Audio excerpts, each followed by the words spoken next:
தமிழ் சொந்தங்கள் அனைவருக்கும் வணக்கம். இன்றைய காணொலியில நம்ம பார்க்க போறது பாத்தீங்க அப்படின்னா ஔவையார் அவர்களினுடைய தனிப்பாடல்களை தான் பார்க்க போறோம். ஏற்கனவே பாத்தீங்கன்னா நம்ம ஒரு 3 பாடல்களை பார்த்துட்டோம். அடுத்ததா பாத்தீங்க அப்படின்னா இந்த பாடலுடைய கதையை நான் சொல்லிடுறேன். ஔவையார் என்ன பண்றாங்க அப்படின்னா சோழ மன்னனினுடைய அரசவைக்கு போறாங்க. அந்த அரசவையில கம்பர் இருக்காரு.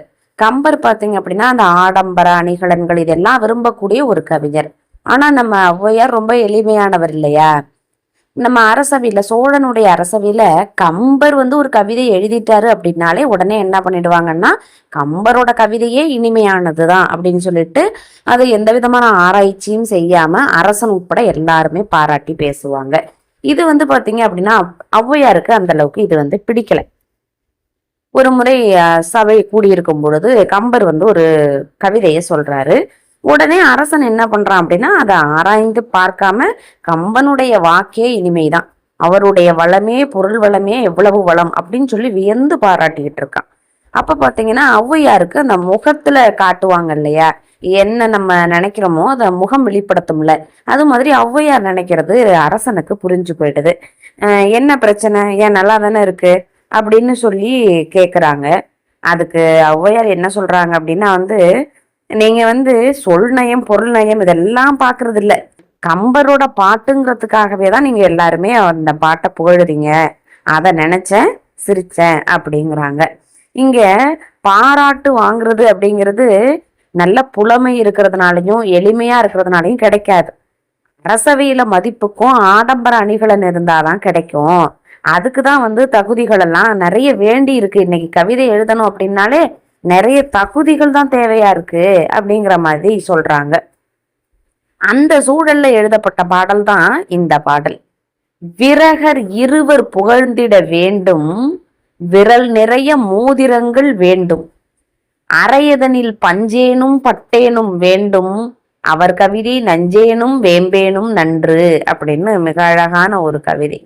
அதாவது விரகர் இருவர் புகழ்ந்திட வேண்டும் அப்படின்னா அரசவைக்கு பாட்டு பாடணும் அப்படின்னா அவங்க பக்கத்திலேயே என்ன பண்ணோம் அப்படின்னா நம்மளே ஆட்களை செட் பண்ணி ஆமா நீங்க எழுதுறது நல்லாதான் இருக்கு அப்படின்னு சொல்லி நமக்காகவே சில ஆட்களை நம்ம செட் பண்ணிக்கணும் போல. தந்திரக்காரர்களா 2 பேரும் இருந்து உங்களை பேசிக்கிட்டே இருக்கணும், புகழ்ந்து பேசிக்கிட்டே இருக்கணும், விரல் நிறைய மோதிரங்கள் போட்டிருக்கணும் அப்படின்னு நினைக்கிறீங்க. அப்புறம் என்ன இருக்கணும் அப்படின்னா நம்ம இடுப்புல பட்டாடையோ பஞ்சாடையோ நம்ம அணிஞ்சிருக்கணும், பாக்குறதுக்கு நல்லா டீசெண்டா இருக்கணும்.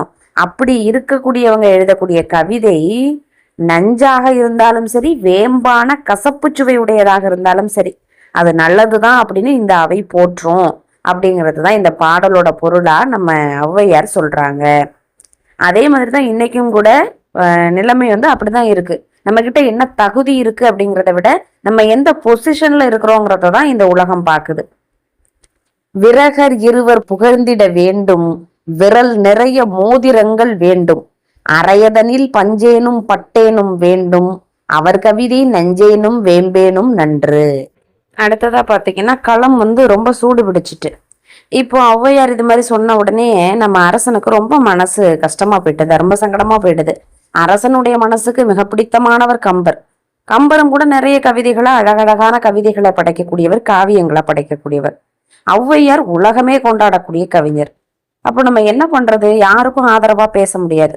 ஆனா கம்பரை ஒருத்தர் பழிச்சிட்டாரு அப்படின்னா அவருக்கு நம்ம என்ன பண்ணணும், புரிய வைக்கணும் அப்படின்னு சொல்லி அரசன் நினைக்கிறான். உடனே அரசன் சொல்றான், கம்பரை மாதிரி பெரிதான ஒரு காவிய நூலை செஞ்சு சிறப்படைஞ்சவங்க யாராவது இருக்காங்களா அப்படின்னு சொல்லி கேட்குறான். உடனே ஔவையாருக்கு இது புரிஞ்சிடுது. அதாவது ஔவையார் எந்த காவியமெல்லாம் எதுவுமே எழுதலை, கம்பர் தான் எழுதியிருக்காரு அப்படிங்கிற மாதிரி சோழனோட பேச்சு இருக்கிறதா அவங்களுக்கு புரிஞ்சு போயிடுது. உடனே அவங்க சொல்றாங்க, அதாவது சோழனே நீ தூக்கணாங்குருவியோட கூட்டை பார்த்திருப்ப, அது மாதிரி யாராவது கட்ட முடியுமா? இல்ல குளவி அரக்கு கூடு கட்டுதே, அதை போல வேற யாராவது செய்ய முடியுமா? இப்ப கரையான் புற்று இருக்கு பாரு, எவ்வளவு அழகாவும் நுட்பமாவும் இருக்கு, அது மாதிரி நம்ம பண்ண முடியுமா? தேனீக்கள் கூடு கட்டக்கூடிய அழகா பத்திருக்கியா, அதுல எவ்வளவு நுட்பம் இருக்கு. சிலந்தி வளைய மாதிரி யாராவது வலை பண்ணிட முடியுமா? இதுல யாராலுமே இது மாதிரி செய்ய முடியாதுதான். ஒருத்தவங்களுக்கு அந்த தொழில்நுட்பத்துல சிறந்து விளக்கக்கூடிய தன்மை இருக்கு. சோ நம்ம அதை பாராட்டணுமே தவிர அவங்களுக்கு இந்த ஒரு விஷயம் அவங்களால மட்டும்தான் முடியும் அப்படிங்கிறத மட்டும் நம்ம நினைக்க கூடாது. கம்பர் விருத்தப்பா நல்லா எழுதுவாருங்கிற காரணத்துக்காக நம்ம விருத்தப்பா ஒன்றையே கவிக்கு அழகுன்னு சொல்ல முடியாது இல்ல. ஏன்னா வெண்பாவுல எழுதுறதுக்கு புகழேந்தி இருக்கிறாரு, உலாவுல எழுதுறதுக்கு நம்ம ஒட்டக்கூத்தர் இருக்கிறார். இது மாதிரி ஒவ்வொரு துறைக்கும் வல்லவர்னு இருக்கிறாங்க. அதனால அந்த வல்லமை தன்மையை அறிந்துதான் நீ பாராட்டணும். அது இல்லாம ஒரு துறையில சிறந்தவங்களையே பாராட்டிக்கிட்டு இருக்க கூடாது, அதுவும் அளவுக்கு மீறி பாராட்டக்கூடாது அப்படிங்கறது தான் நான் சொல்றேன் அப்படின்னுட்டு அழகா ஒரு பாடல் மூலமா சொல்றாங்க. வான் குருவியின் கூடு வல்லறக்கு தொல்கரையான் தேன் சிலம்பி யாவர்க்கும் செய்யறிதாள். வான்குருவியின் கூடு வல்லறக்கு தொல்கரையான் தேன் சிலம்பி யாவருக்கும் செய்ய அரிதால் யாம் பெரிதும் வல்லோமே என்று வலிமை சொல்ல வேண்டாங்கான், எல்லாருக்கும் ஒவ்வொன்று எளிது அப்படிங்கிறாங்க.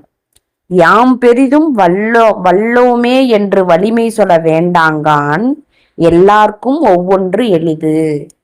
அடுத்ததா நம்ம எல்லாருக்குமே ரொம்ப நல்லா தெரிஞ்ச ஒரு பாடல் தான் இது. ஆனா இது வந்த சூழலை பாருங்களேன், எப்படிப்பட்ட சூழலை இந்த பாடல ஔவையார் சொல்றாரு அப்படின்னா, நிலைமை ரொம்ப மோசமாயிட்டு, சோழனுக்கு ரொம்ப மனசு கஷ்டமாயிட்டுது. என்ன பண்ணியும் ஔவையாரோட பேச்சுக்கு ஈடு கொடுக்க முடியல. ஆனாலும் கம்பரோட உள்ளத்துக்காக, அவர் மீது கொண்ட அந்த நட்புக்காக மேலும் என்ன பண்றாரு அப்படின்னா, கம்பரை புகழ்ந்து பேசிக்கிட்டு இருக்கான் சோழன்.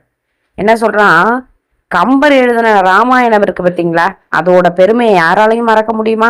அவர் சொல்லப்பட்ட செய்தி எவ்வளவு பெரிய செய்தி, எவ்வளவு அளப்பெரிய செய்தி, அந்த பெருமைக்குரியவர் கம்பர் தானே அப்படின்னு சொல்றாரு. ஔவையார் சொல்றதுல உண்மை இருந்தாலும் அவர் கம்பர் மேல வேணுக்கு முன்னே தான் என்ன பண்றாரு அப்படின்னா குற்றம் சொல்றாரு. அந்த குறை கம்பர்வால் இல்லைங்கிறத நமக்கு தெரியும், இந்த நாட்டுக்கே தெரியும் அப்படிங்கிறார். அது மட்டும் இல்லாம கம்பர் ஒரு பிறவி கவிஞர் அப்படின்னு சொல்றாரு சோழ மன்னன். உடனே பாத்தீங்கன்னா, அவர் பிறவி கவிஞர் அப்படின்னா மற்றவங்க எல்லாரும் அவரை விட தாழ்ந்தவங்களா அப்படிங்கிற செய்தி அவங்களுக்கு காதுல எக்கோவாயிட்டே இருக்கான், எதிரொலிச்சுக்கிட்டே இருக்கான். இந்த உண்மையை சோழனுக்கு எப்படியாவது தெளிவுபடுத்தணும் அப்படின்னுட்டு ஔவையார் என்ன சொல்றாங்களாம், ஒரு சித்திரக்காரன் இருக்கான், அவன் நல்லா சித்திரம் வரைகிறான்னு வச்சுக்கோங்களேன். பாக்கி அவனுக்கு அந்த பயிற்சி இருக்கிறதுனால அவன் மேற்கொண்டு சித்திரம் என்பதை ரொம்ப சிறப்பா வரைஞ்சுக்கிட்டு இருக்கான். அந்த பயிற்சி, அந்த வசதி, வாய்ப்பு எல்லாம் அவனுக்கு இருக்கு.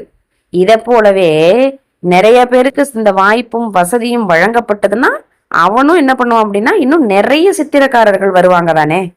இப்ப செந்தமிழ் பேசுறவங்க இருக்காங்க, அவங்களுக்கு தமிழ் பயிற்சி அளிக்கப்படுது, அவங்களுக்கு வாய்ப்பும் வசதியும் கிடைக்குது, செந்தமிழ் வல்லாளர்களாக உருவாகிறாங்க.